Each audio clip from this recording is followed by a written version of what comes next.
comment? Bonjour. Bonjour. Bonjour madame. Ce matin, on était sur Compiègne avec une école Espérance banlieue, donc qui permet à des jeunes qui n'ont pas trouvé leur place dans le système scolaire de pouvoir être accueillis avec un système d'enseignement éducatif en fait très particulier, parce que la volonté d'avoir le lien le plus étroit avec les familles, un accompagnement quasi individualisé des élèves, donc pas plus de 15 élèves par classe maximum. Puisque c'est une école où on veut de la cohésion, un esprit de famille, c'est des petites structures. L'objectif, c'est des petites structures pour avoir une visibilité permanente des enfants.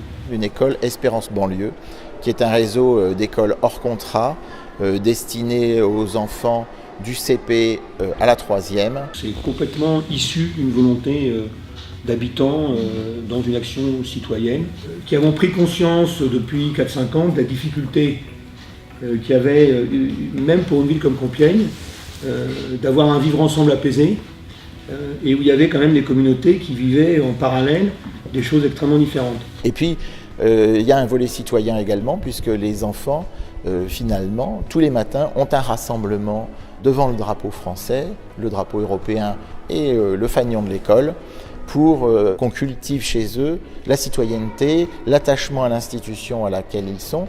C'est-à-dire quand on dit aux gens qu'on vient dans une école de la République et qu'on lève le drapeau, et qu'on parle de la France et qu'on chante la Marseillaise, et qu'on fait une référence à l'histoire, etc., on a le sentiment que les sujets sont beaucoup moins tabous qu'ils n'étaient.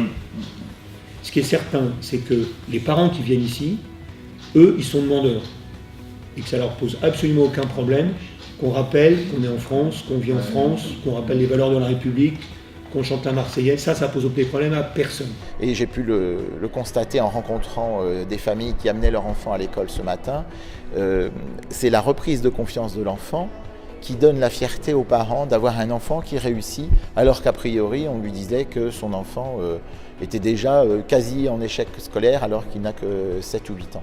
On a vu notre fille dépérir, donc on a dit stop, on l'a mise ici et en 10 jours de classe, c'est une petite fille. Elle est complètement différente. Là. Complètement. Et le privé classique, ça vous attire? Financièrement pas possible. Financièrement c'était trop cher, alors qu'ici c'est plus abordable. Tout à fait. Enfin, le côté confessionnel. Confessionnel. Oui.